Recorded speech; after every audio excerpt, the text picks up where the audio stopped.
Colonel Rob Maness has a lifelong record of providing dedicated service to this nation. Having worked his way up from the enlisted ranks to full colonel, he served our country for more than 32 years. He has served as a bomber squadron commander, bomb disposal technician, Joint Chiefs of Staff Operations Officer, assisted the National Security Team with the campaign plan for the global war on terrorism. He authored the first theater nuclear war plan and served as the Vice Commander of America's largest airborne intelligence wing. Colonel Rob Maness is a true American hero.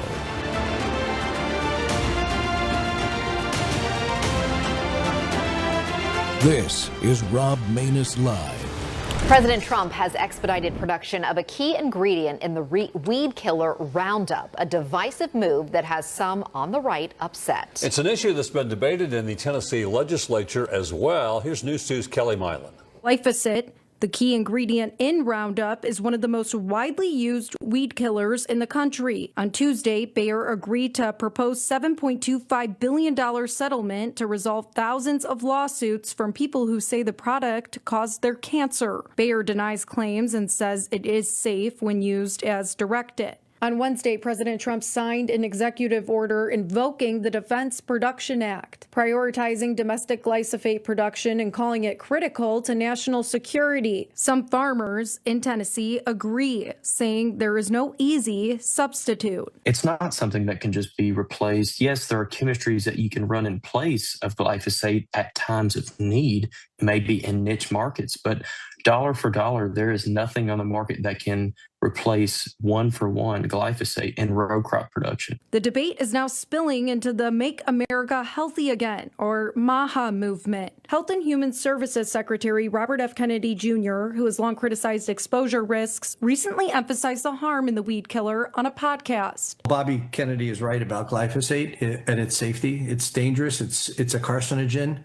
And that's what led to this $7.25 billion settlement we just filed. So a rift is clear politically, but for the many cancer victims claiming to be victims of Roundup, it's about looking for justice.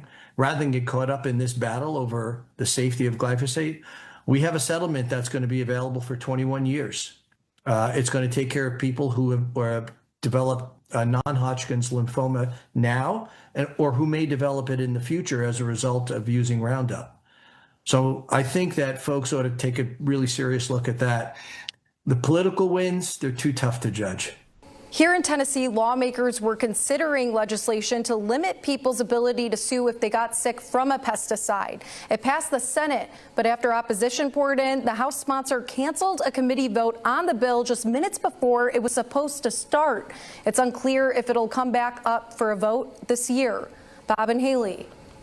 Welcome back to the Rob Maness Show. We're coming to you live from Worldview Tube and our X Spaces simulcast on this Whistleblower Wednesday, and we're in search of the truth about glyphosates, as you just heard. Well, President Trump's February 18th, 2026 executive order invoking the Defense Production Act to ensure adequate domestic supply of elemental phosphorus and glyphosate-based herbicides has sparked widespread confusion and concern in both the Make America Healthy Again and broader MAGA communities.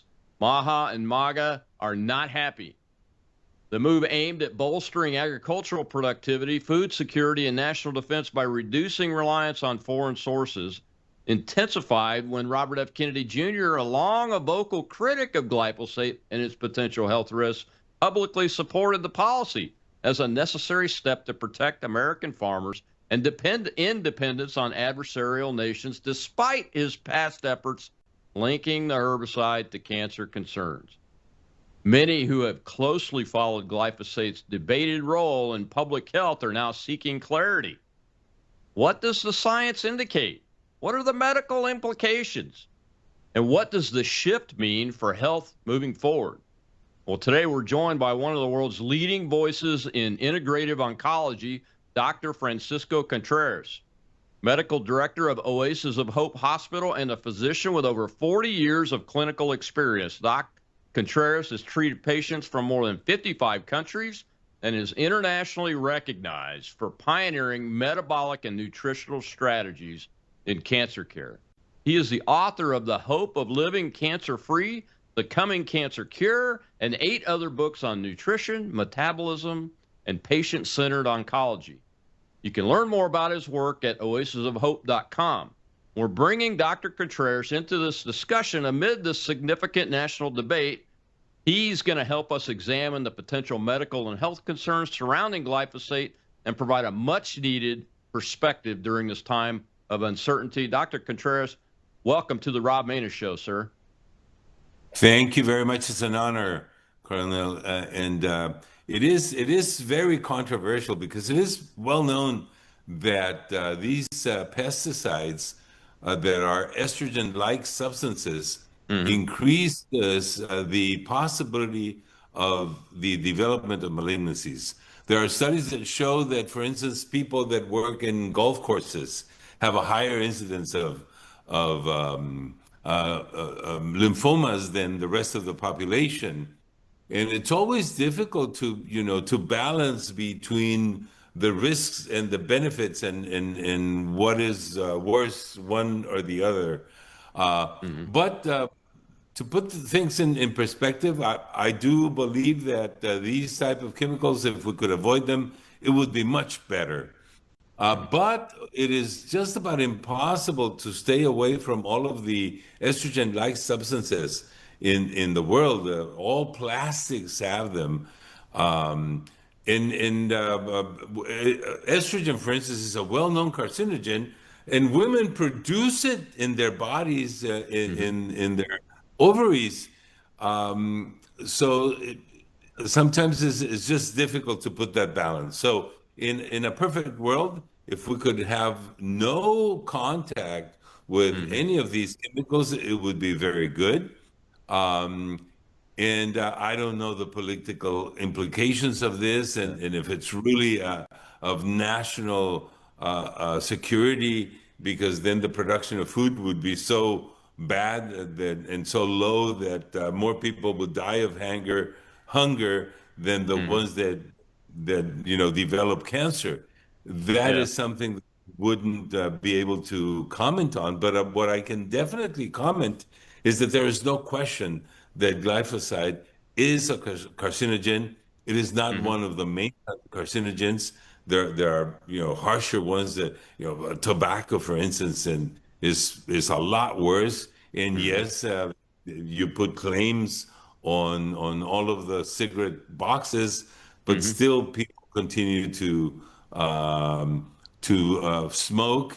And a hormone replacement therapy, for instance, I think it's worse than glyphosate as far as increasing the risk of cancer in women and men, as far as breast cancer and prostate cancer is concerned. So I can understand where the controversy is, and I don't know if there are any studies showing the risk benefit and how high is the risk in comparison to the benefit. And I think right from the political point of view, they probably calculated that the risk is less than the benefit. One of the things that's really curious. Look, I have to admit, I have a family member who's 80, pushing 80. He's a farmer since he was 14 years old, and he's used Roundup. He has Parkinson's disease, he has cancer, and he has kidney failure. And I asked him when he started. He was around when they started using Roundup, and the sales guys were coming around, And I asked him. I said, "Hey, what did they tell you about Roundup when they came to sell it to you?" And he said, "Rob, that guy told me I could take a shower in that stuff every single day, and it wasn't going to hurt me. And now look at me." And he's convinced. God. He's convinced that the glyphosates in the herbicides, in this case herbicide Roundup, are part of the issue. And I agree. I think it's well established that it is a carcinogen. Again, what is the percentage of people? As I tell you, it's an old study where they showed that golf course uh, caretakers have a higher incidence of lymphoma than the rest of the population. Hmm. But it was, as far as I remember, not significantly statistically significant. What does that mean? It means that even though the more people that work on golf courses have lymphomas than the rest of the population, it could still be happen by chance. And give me a break. Hmm. It, that's not true. So um, again, if you put in the big picture and no food is produced, well, then more Hmm. people are going to die because there's no food in Right. comparison to people that are going to develop cancer. And I think that's where the issues are that politicians have to make decisions. Uh, but in a perfect world, I think that Bobby was correct when he sued all of these companies, Hmm. telling them that this is not good. That's absolutely true. Yeah. What the One of the impact other of not having it? I don't know. One of the other interesting things is that last year, I'm pretty active politically at the state level. Bayer, the company that bought Monsanto, that owns Roundup, they went around to try to get state legislatures to pass legislation to give them total immunity as long as the product was applied as it said on the label. And we defeated those bills, but then they tried to get it put into the National Defense Authorization Act. They're going to great lengths to get this immunity. If it's not dangerous, why would they be worried about it? Exactly. Man, remember all of the fiasco with the COVID vaccines. Hmm. They push them as vaccines because then you can't sue. But Hmm. they're drugs. They're not vaccines in by definition.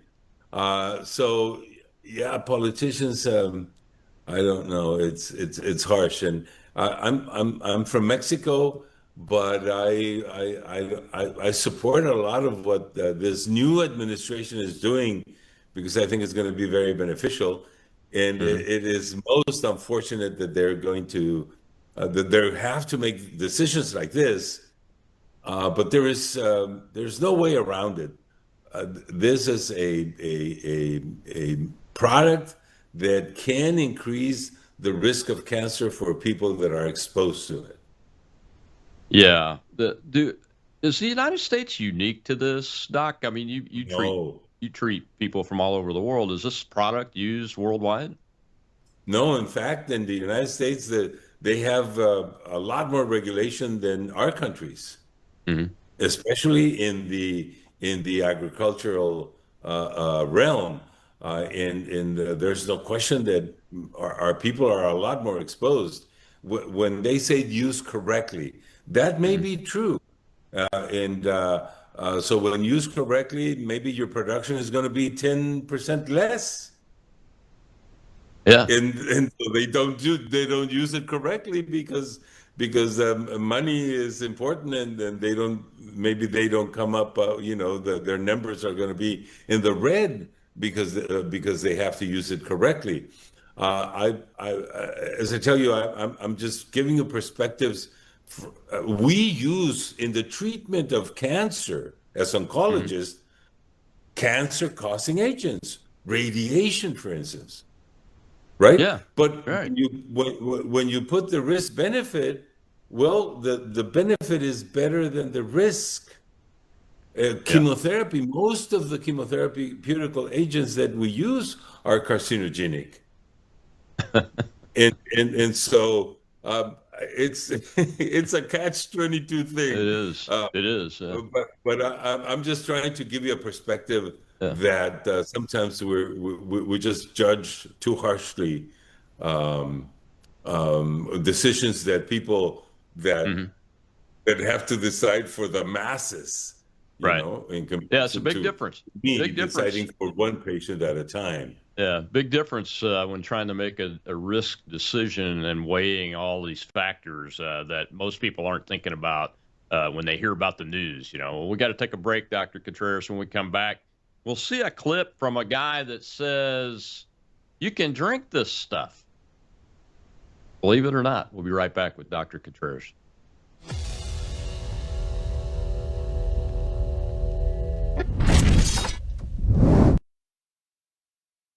But with Brandon, it's always cutting edge stuff happening in the world, and it's not just from the political angle, because you can get that on other platforms, but it's always from the biblical angle. So you're dealing with a guy that loves Jesus, you're dealing with a guy that's very intelligent, you're dealing with a guy that is cutting edge conservatism, and you're dealing with a guy that wants to be biblical all at the same time. And so for that reason alone, I hope many, many people will not just lift up his ministry in prayer, but will also financially get behind it, because he, from the angle I'm trying to describe, he really is the only game in town. And we desperately need it in these last days. Can I get an amen to that?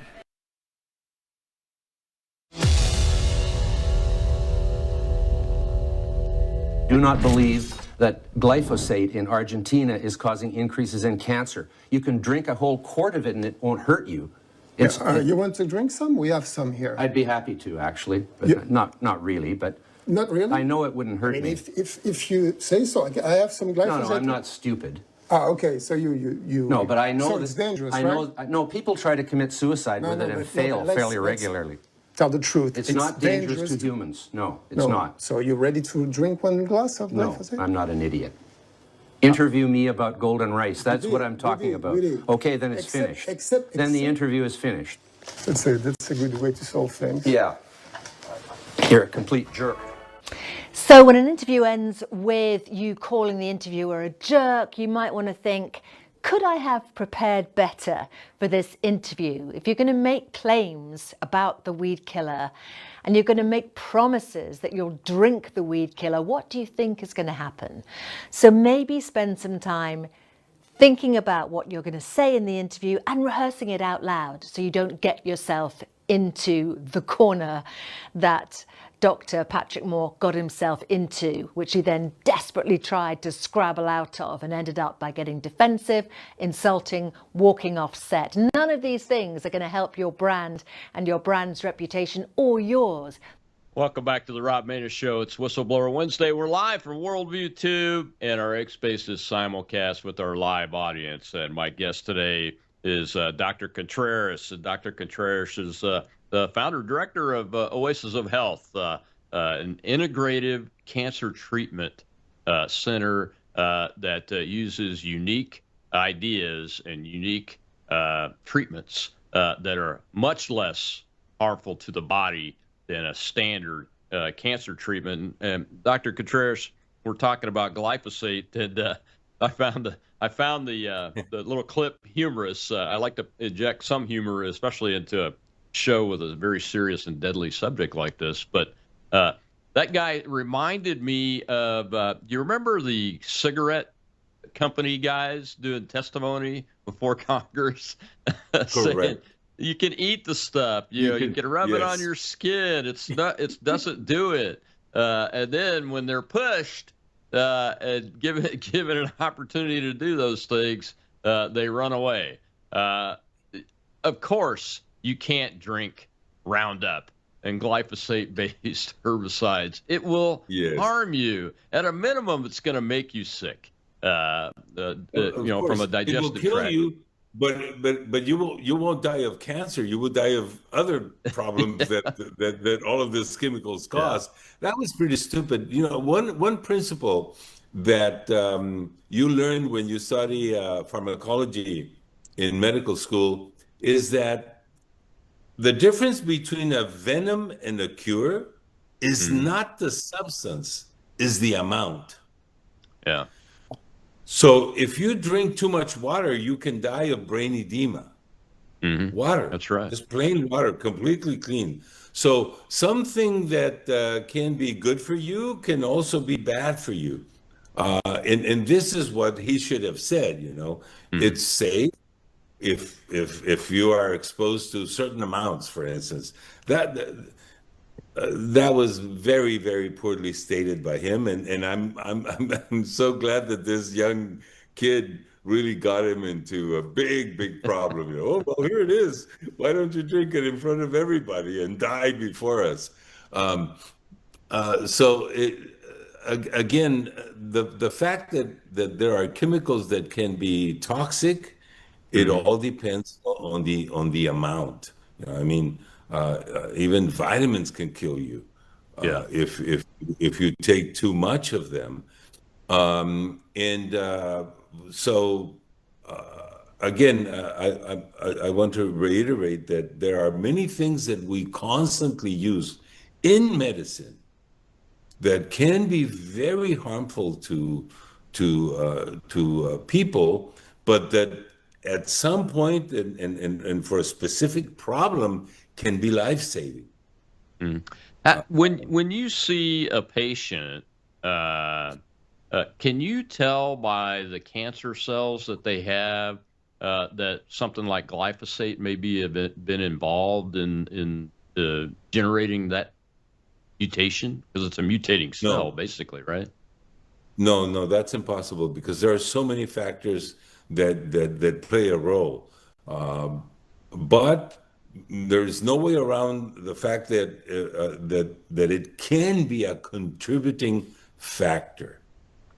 Now, why is it that not everybody that is exposed to it gets that disease? And that will depend on the quality and quantity of the immune system of each person.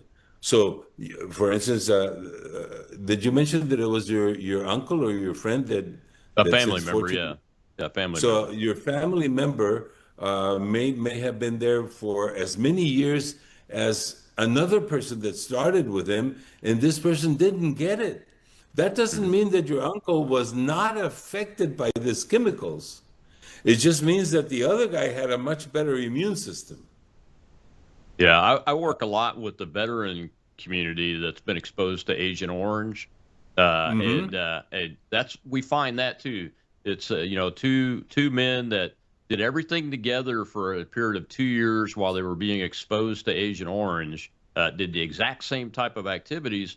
One got the disease, the other is disease-free from it. There's a whole host of different diseases you can get from Agent Orange. I mean, they're very similar to glyphosates and Roundup.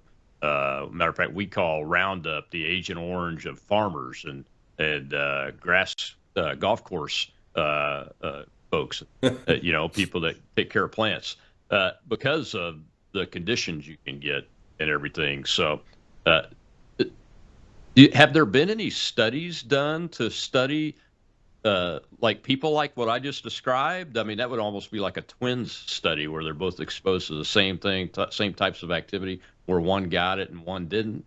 Are there any studies out there that show that so that we can be predictable in this and maybe do some intervention early?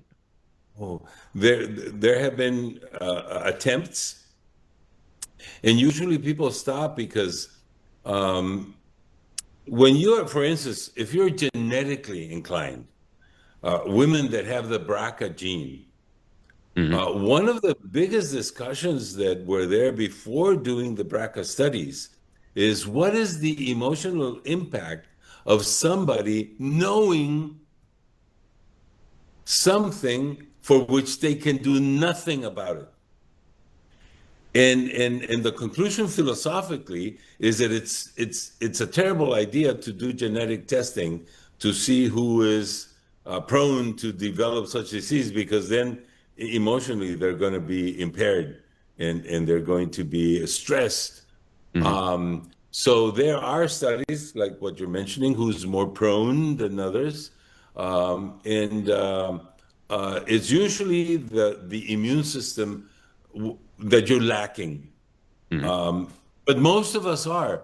We all know, the little old lady that smoked all her life and only ate junk and never got cancer, right?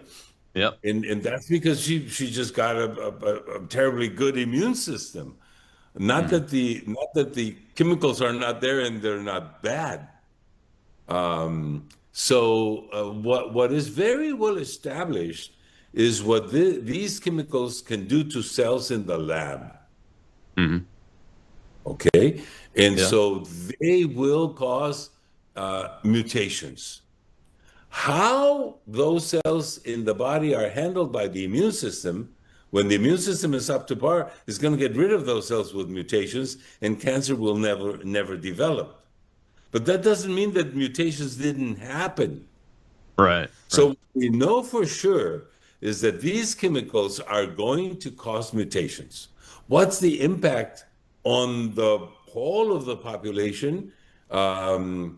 It's limited, right? Because Yeah.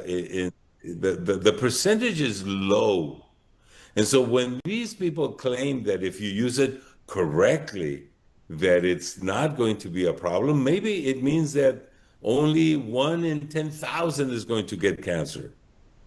I don't know. Yeah. I don't know those numbers, but those are the type of calculations that they come up with in order to. And it's the same for drugs. When the FDA approves a drug, it's because the risk of, or the people that are going to acquire diseases is much less than the ones that are going to be benefited by these chemicals. And so I just want to put the perspective out there that we easily critique something, but if you go a little bit deeper, you can understand that there are higher ups that have to make decisions like the one they're making. Yeah. I don't know if it's right or wrong. I'm just trying to get people to think about the perspective of things that can be beneficial, while at the same time can be very harmful. Yeah, that's one of the reasons why I like to do these shows. I mean, this is a little bit out of my wheelhouse, but I've had medical clinics, large clinics, hospitals work for me before, and I've had executive oversight over the types of activities. So I have a basic understanding. I know when something's not right. Let's put it that way. Yes. The how does the glyphosate work on the plants? So and the reason why it can be carcinogenic, it's a proliferating agent. It's an agent that causes cells to grow faster, and thus the grass is going to grow better, and the food and the plants are going to grow faster than normally. And the risk of when you accelerate growth is of mutations, and that's the way it works. So when it's sprayed on a plant, and the plant hasn't borne fruit yet, whatever it is, corn, cotton, soybeans, whatever, that material, that chemical, will be present inside the fruit that's yet to be born by the plant. So that's one of the things. And the other one is that it's going to kill parasites, the weeds that are going to steal nutrients from the thing that you want to grow. So that combination generally is good, but it can be harmful when a human ingests it, when you take it into your body. But that's my understanding on how it works. So it really isn't going to do any good for me to wash my fruits and vegetables, this particular type of agent. Well, I think it would help. Whatever is inside of the foods that we consume. Yeah, I think it's going to be a terribly small amount. I don't think that's what's causing the disease. It's the actual exposure of it. So I doubt that what's inside of the plant is carcinogenic. Yeah. Very interesting. Well, Doc, we got to take another break. When we come back, I want to talk about studies because the clip will talk about a fake study, a false study. But maybe we can inform the audience on how do you recognize what's good from a study perspective, because people read these things now and dive into them. Doesn't matter whether they have any education or expertise in it, because information is so prolific today. You can get your hands on it. It's good to know, I think, for people to know what they're looking at. We'll be right back with Dr. Francisco Contreras.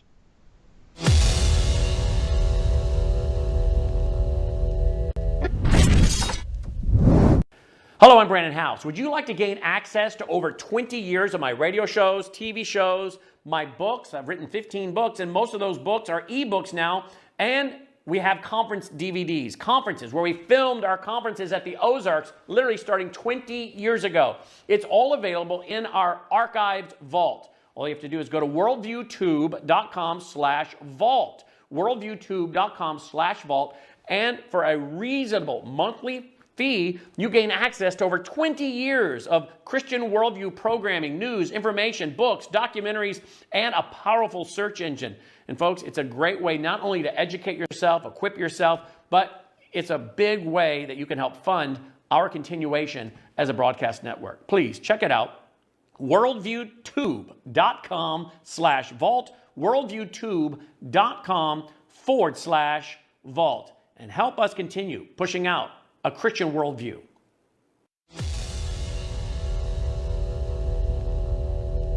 This study was published in the year 2000, and now it was revealed that actually Monsanto staff helped write this article. The authors were likely receiving large sums of money from Monsanto, and many of the data in this study was unpublished, the secret data from Monsanto. So it was basically a complete fraud, and it claimed that glyphosate was safe and not linked to cancer.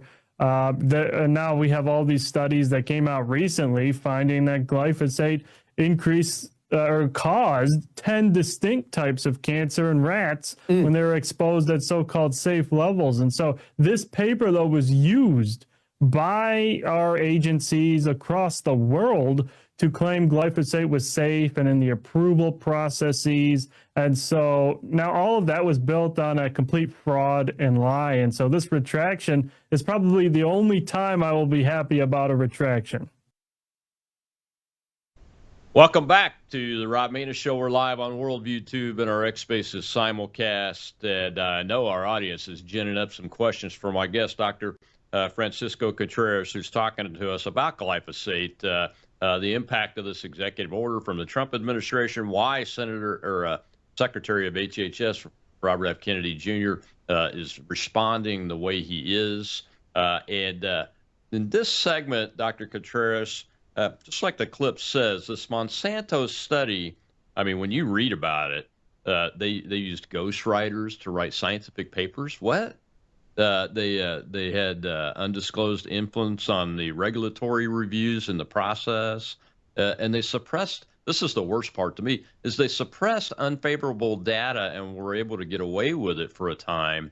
Is there a way we can recognize a study like that one versus one that we should hold reliable?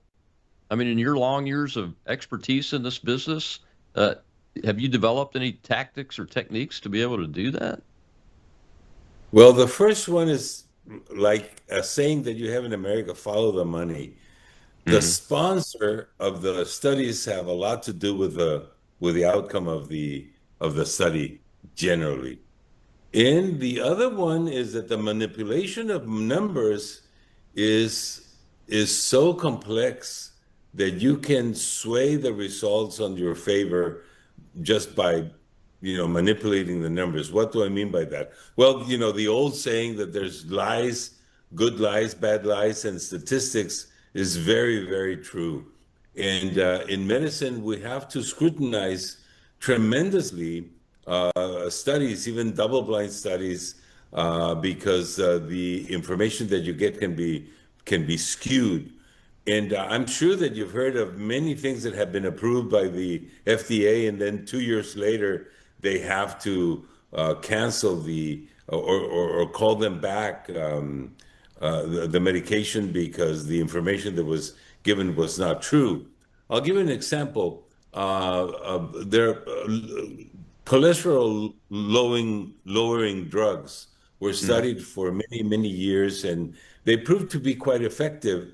And 15 years, I think it was 15 years later, they restudied the people that took the cholesterol lowering drugs that obviously, I mean, effectively the cholesterol came down, but more people died, the ones that had lower cholesterol that took these drugs, than the placebo group that didn't take the cholesterol lowering drug. They had high cholesterol, and so the drug was worse than the disease.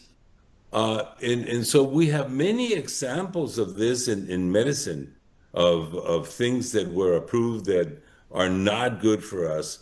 And so sometimes studies are made to prove a point for marketing purposes, but they end up not being good for the patients that took it. So this what this person was talking about in this context of chemicals used in the industry has happened a lot in the medical world. So we begin by believing that things are done in good faith and that errors can be committed. That's a given, but there's no question that there are studies that are done with with marketing intent in mind, rather than the benefit that it could give to the public, and it is difficult to sometimes separate one from the other.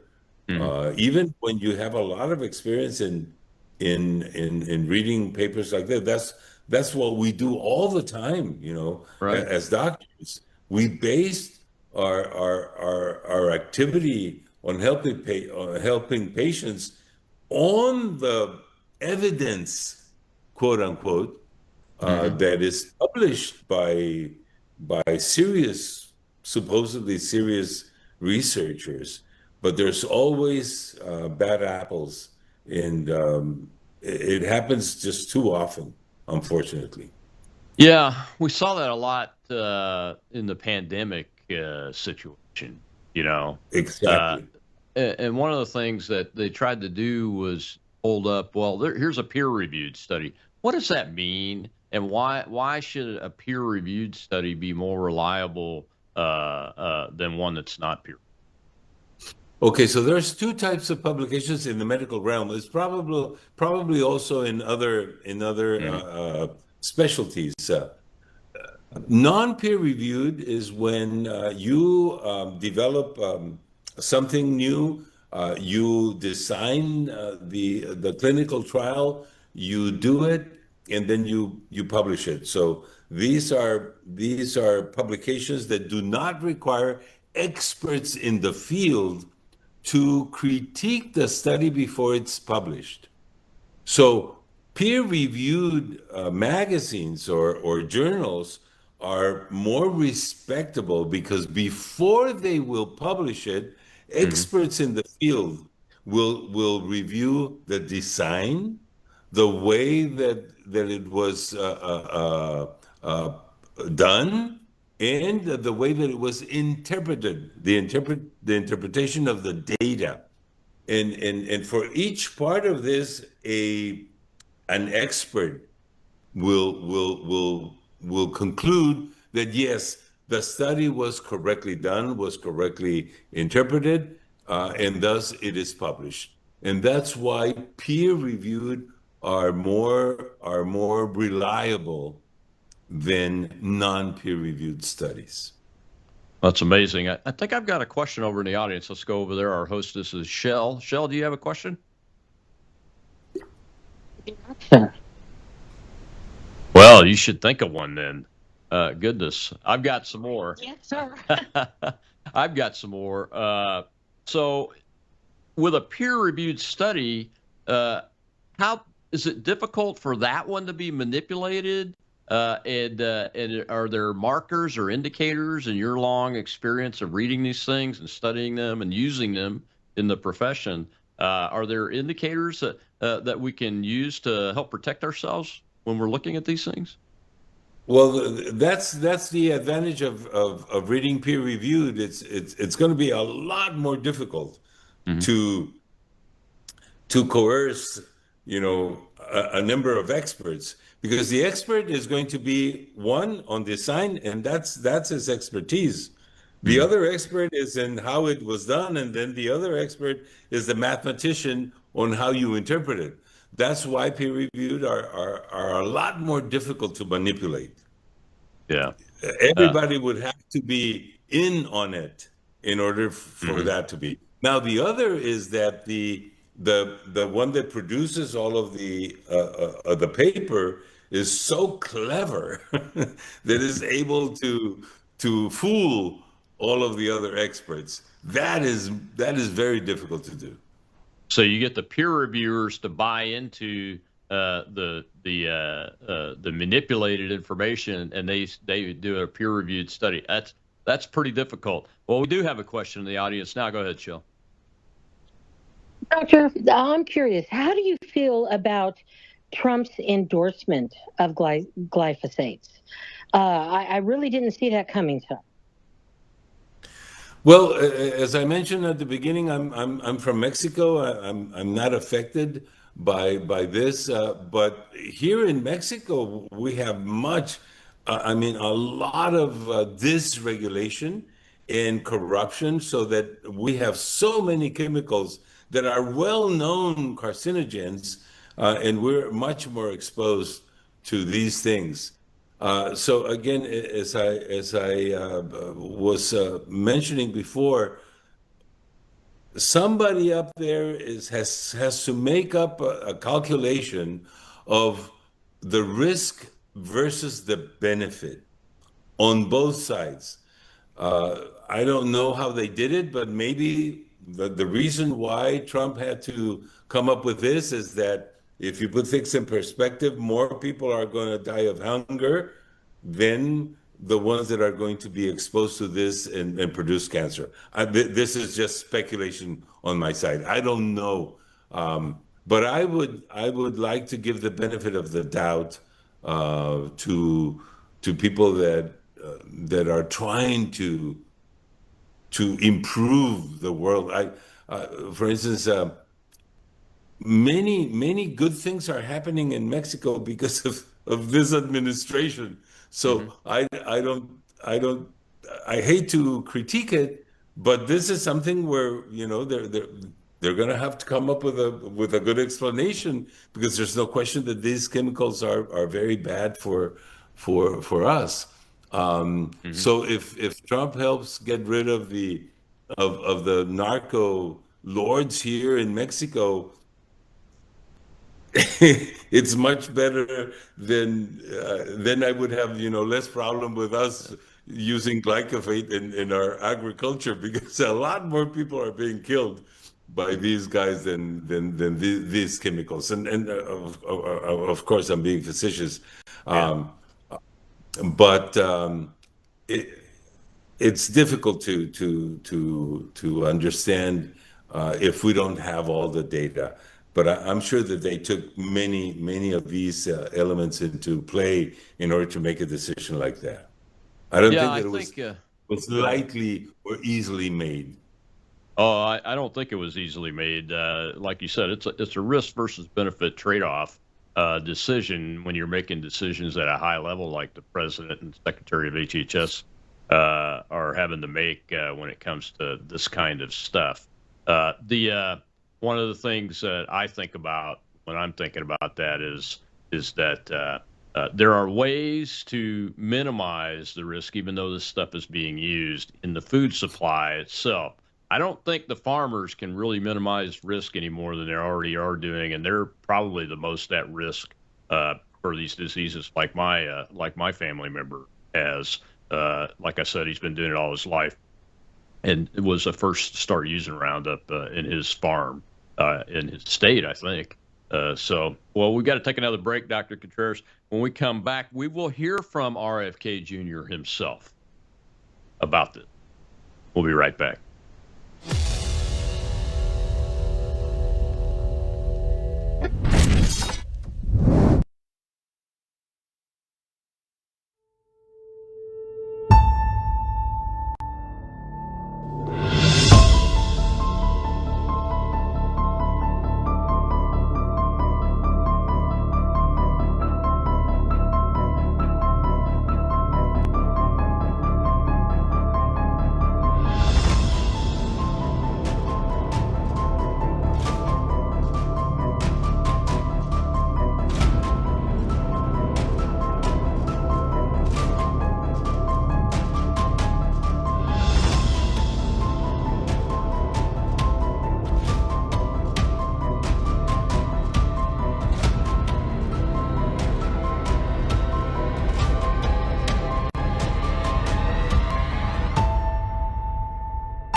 What was the recent ruling on glyphosate?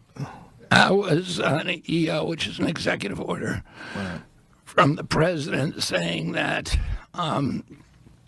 we're going to make the ingredients for glyphosate in this country and for elemental phosphorus. And, you know, I've spent 40 years fighting pesticides. I was part of the trial team on the Monsanto case, which was the team that, we won 3 cases in a row and then got an $11 billion settlement with Monsanto, which is now Bayer. By the end of our trial, Bayer owned Monsanto. But, pesticides are poison. They're designed to kill all life. It's not a good thing to have in your food. So it's not something that I was particularly happy with. Let me put it that way mildly. But I also understand the president's point of view. The president didn't create the system. He's dealing with a problem that was created long before, over the past 60 years, when, through federal policies and subsidies and the management of farming in this country, the agricultural management, we have addicted our farmers to these pesticides, and particularly glyphosate. Glyphosate is the foundational pesticide of our food production system. So 97% of corn in this country is produced with glyphosate and can't be produced without it. 98%, you could do it. You could change it. There's organic corn producers in this country. It's like 3%. 98% of soy is produced with glyphosate. If you ban glyphosate overnight, or if you got rid of it, or if somebody else cut off our supply, it would destroy the American food system.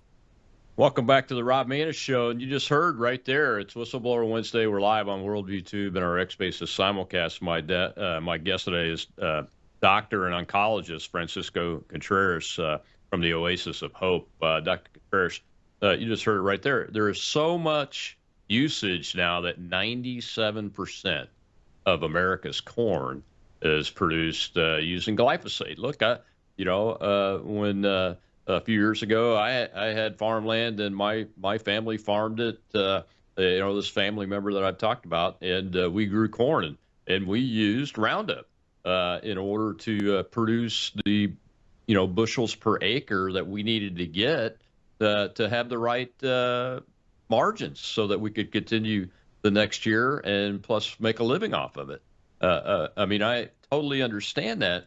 But there are ways, I think, and Secretary Kennedy's been on them, right, Dr. Contreras? I mean, he's like removing food dyes from the food system, from the processed food system, recommending people not eat as much processed food or processed food at all. because the glyphosate can get into the processed food and you don't have any control over it. But with a fresh vegetable, I can at least wash it, make sure it's good and clean, and get most of that stuff off of it, other than what's inside, right? Absolutely, and I think he was truly torn about this. But again, I think that when you look at the overall thing, are you going to stop the production of corn by 90%? Yeah. And so one of the things that I think that he mentioned and probably should be explained better is, okay, right now we can't stop this, but we have a plan so that in the next 10 years, I don't know how long it would take, that we have a transition to get rid of it. Now that I think we would all understand that. It's like if we all come to the conclusion that schooling is not the best for our children, and I can do better, I'm not going to close all of the schools today. I'm going to come up with hopefully come up with a plan of what's going to substitute it. Because getting rid of all of the schools is not going to be good. But there could be something better, but there has to be a transition. I think this is what they have to talk about.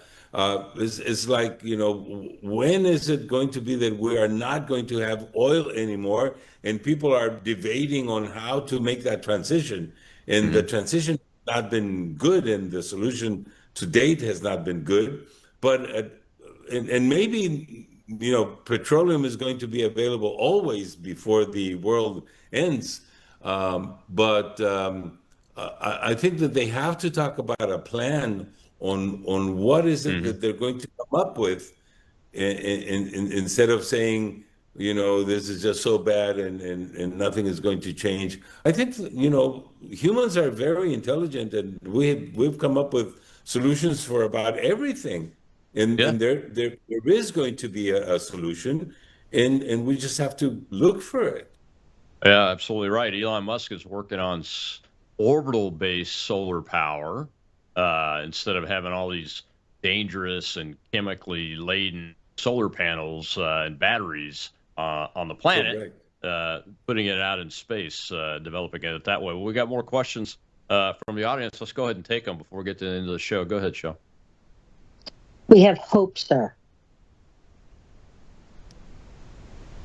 Thank you. I just wanted to ask on your thoughts of washing fruits and vegetable with baking soda. Am I wasting my time? Is baking soda effective, or have you also thought anything about lemon? Is that helpful with glyphosate? What is your recommendation with cleaning fruits and vegetables? No, it is definitely a very good idea to cleanse your vegetables, and glyphosate is not the only thing. Okay, there's many others, but I think that that oxygenated water peroxide is actually much better. So what you do is that you get a cap, the cap that closes the oxygenated water, one cap in a full sink of water. And if you wash your fruits and vegetables with this, most of the chemicals are going to be removed. I think it's a very good idea. I don't know how effective baking soda is, but I know for sure that that peroxide is very, very good. I would have to see if there are studies that show that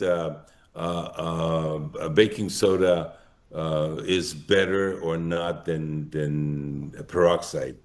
But any method that you want, even if just washing it with pure water is better than not washing your fruits and vegetables.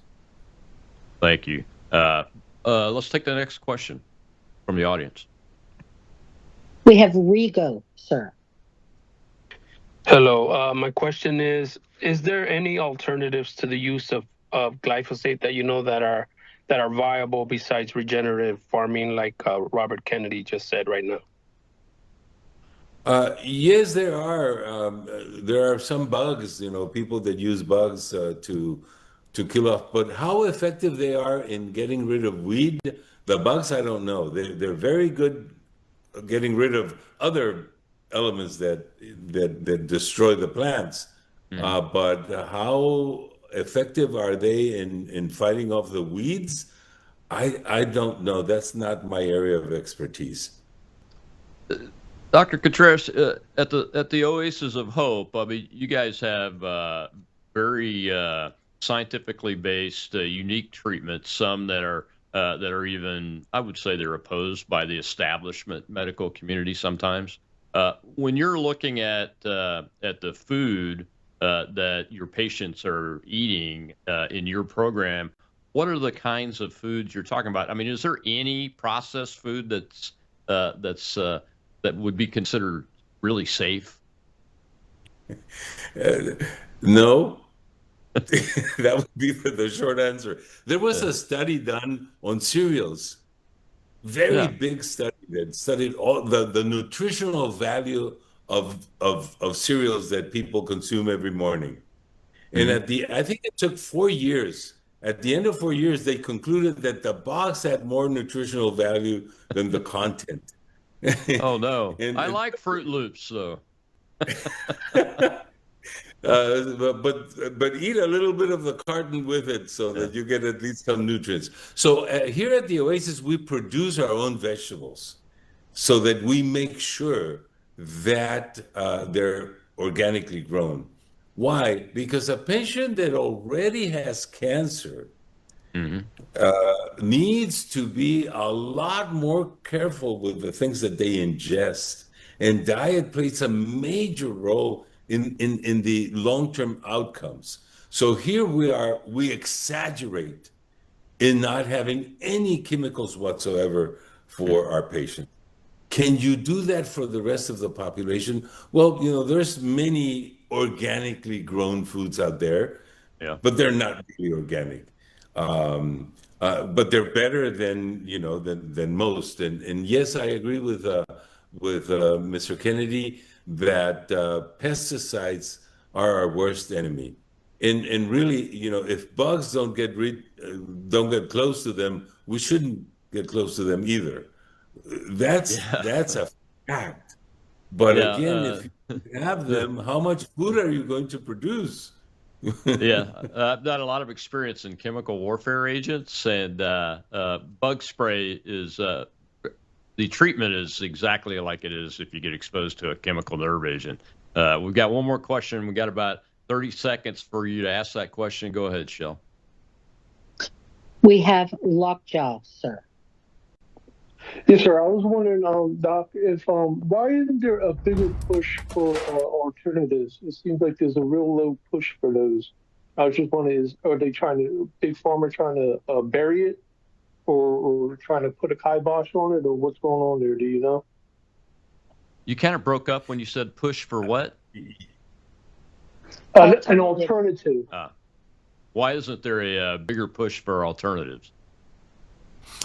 It's very unfortunate. Natural products are very effective, but they don't go through the process of the FDA because you have to prove to the government that it's safe and effective. And more or less, you spend $1 billion doing that. And the way the government compensates is by giving you a patent so that you can make your money back. When it's a natural product, they cannot give you a patent. And so nobody is doing those studies. That's the disincentive. But there are many natural elements, especially to help cancer patients, like vitamin C, amygdalin, curcumin. They're proven in the laboratory to be very good, but they haven't gone through the whole process of the FDA so that everybody can use them.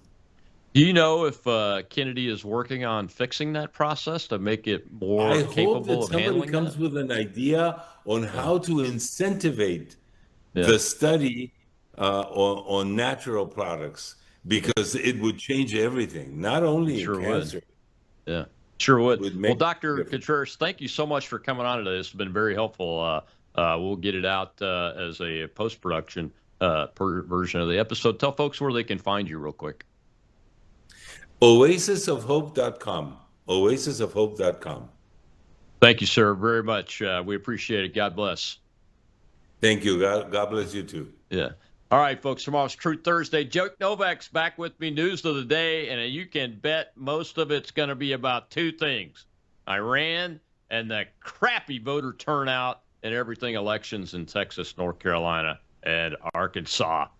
Because we got some work to do if you're a Republican, and I am one. So let's get after it. We'll see you then.